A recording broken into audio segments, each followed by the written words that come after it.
Welcome to the Making of a Nation, American History in VOA Special English. I'm Steve Ember. Today we tell about the period known as the Cold War. The Cold War began after World War II. The main enemies were the United States and the Soviet Union. The Cold War got its name because both sides were afraid of fighting each other directly. In a hot war, nuclear weapons might destroy everything. So instead, both sides fought each other indirectly. They supported opposing sides in conflicts in different parts of the world. They also used words as weapons. They threatened and denounced each other, or they tried to make each other look foolish. Over the years, leaders on both sides changed, yet the Cold War continued. It was the major force in world politics for most of the second half of the 20th century. The Cold War world was separated into three groups. The United States led the West. This group included countries with democratic political systems. The Soviet Union led the East. This group included countries with communist political systems. The non-aligned group included countries that did not want to be tied to either the West or the East.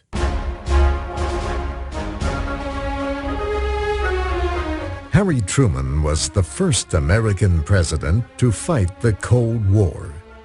He used several policies. One was the Truman Doctrine. This was a plan to give money and military aid to countries threatened by communism. The Truman Doctrine effectively stopped communists from taking control of Greece and Turkey. Another policy was the Marshall Plan. This strengthened the economies and governments of countries in Western Europe. A major event in the Cold War was the Berlin Airlift. After World War II, the United States and its allies divided Germany. Berlin was a part of communist East Germany. The city was divided into East and West. In June 1948, Soviet-led forces blocked all roads and railways leading to the western part of Berlin.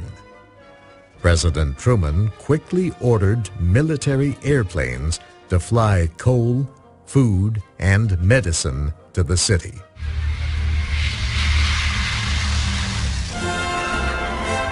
The planes kept coming, sometimes landing every few minutes for more than a year. The United States received help from Britain and France. Together, they provided almost 2.5 million tons of supplies on about 280,000 flights. The United States also led the formation of the North Atlantic Treaty Organization in 1949. NATO was a joint military group. Its purpose was to defend against Soviet forces in Europe. The Soviet Union and its East European allies formed their own joint military group, the Warsaw Pact, 6 years later. In 1953, Soviet leader Joseph Stalin died. His death gave the new American president, Dwight Eisenhower, a chance to deal with new Soviet leaders.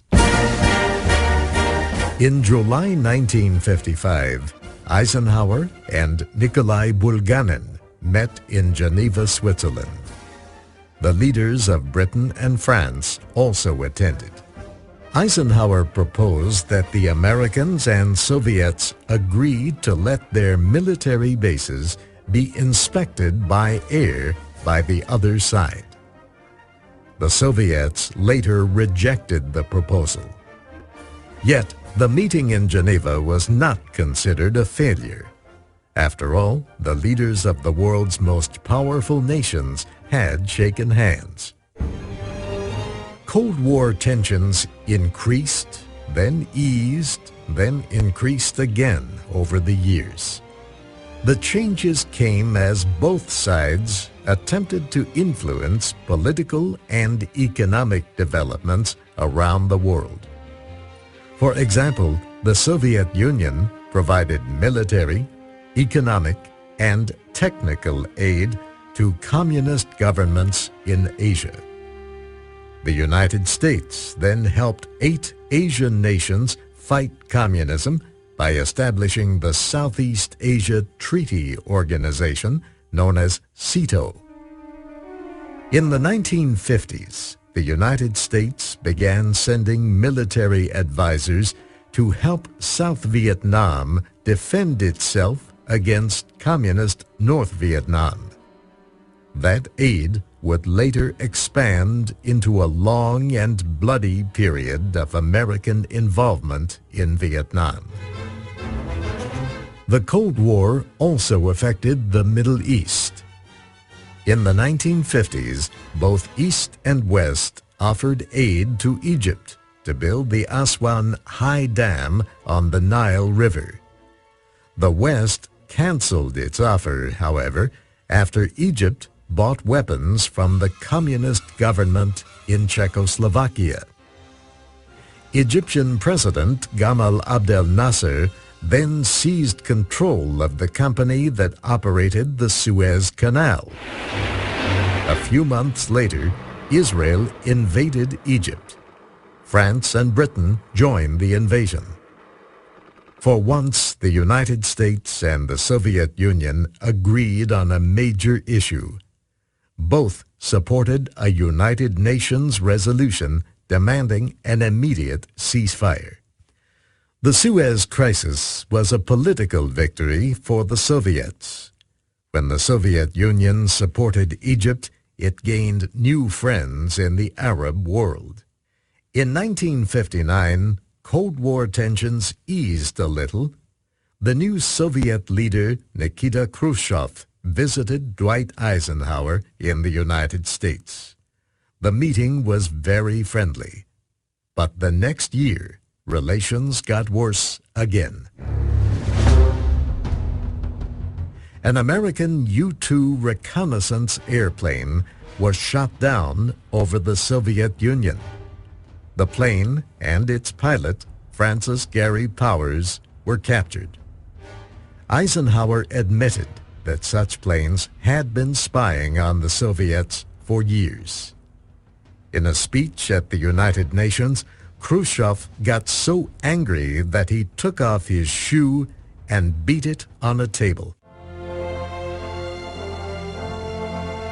John F. Kennedy followed Eisenhower as president in 1961.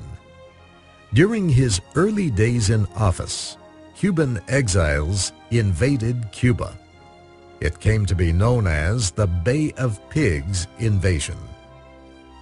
The forces wanted to oust the communist government of Fidel Castro. America's Central Intelligence Agency had provided training for the exiles. But the United States failed to send military planes to protect them during the invasion.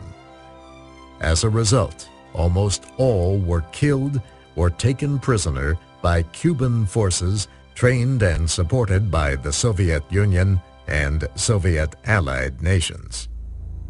At the same time in Europe, tens of thousands of East Germans had been fleeing to the West. East Germany's government decided to stop them. It built a wall separating the eastern and western parts of the city of Berlin. Guards shot at anyone who tried to flee by climbing over. During Kennedy's second year in office, American intelligence reports discovered Soviet missiles in Cuba. This government, as promised, has maintained the closest surveillance of the Soviet military buildup on the island of Cuba. Within the past week, unmistakable evidence has established the fact that a series of offensive missile sites is now in preparation on that imprisoned island. The purpose of these bases can be none other than to provide a nuclear strike capability against the Western Hemisphere. The Soviet Union denied the missiles were there, yet American photographs taken from high in the air proved they were. America's ambassador to the United Nations, Adlai Stevenson. Let me ask you one simple question. Do you, Ambassador Zorin, deny that the USSR has placed and is placing medium and intermediate range missiles and sites in Cuba? Yes or no? Don't wait for the translation, yes or no? Mr. Stevenson, would you continue your statement, please? You will receive the answer in the due course. Do not worry.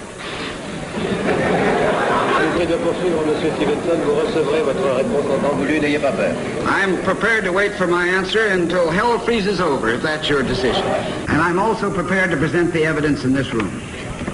The Cuban Missile Crisis easily could have resulted in a nuclear war. Americans felt especially threatened with those missiles just 150 kilometers from the Florida coast.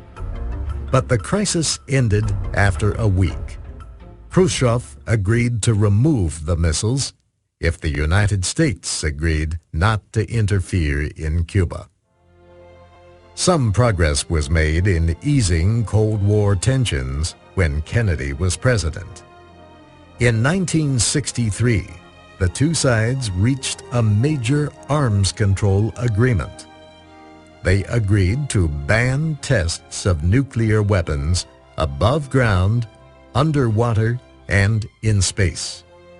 They also established a direct telephone link between the White House and the Kremlin. Relations between East and West also improved when Richard Nixon was president. He and Leonid Brezhnev met several times. They reached several arms control agreements. One reduced the number of missiles used to shoot down enemy nuclear weapons. It also banned the testing and deployment of long-distance missiles for 5 years. A major change in the Cold War would take place in 1985 when Mikhail Gorbachev became leader of the Soviet Union. He met 4 times with President Ronald Reagan.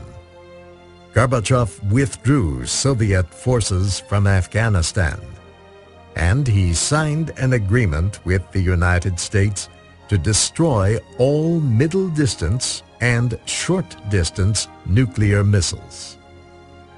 By 1989, there was widespread unrest in Eastern Europe. Gorbachev did not intervene as one Eastern European country after another cut its ties with the Soviet Union. The Berlin Wall, the major symbol of communist oppression, was torn down in November of that year. In less than a year, East and West Germany became one nation again. A few months after that, Warsaw Pact countries officially ended the alliance. The Cold War was over. The Cold War years were also the time of the space race, when the United States and the Soviet Union competed in space exploration. That will be our story next week. You can find our series online with transcripts, MP3s, podcasts, and pictures at voaspecialenglish.com. I'm Steve Ember, inviting you to join us again next week for The Making of a Nation, American History in VOA Special English.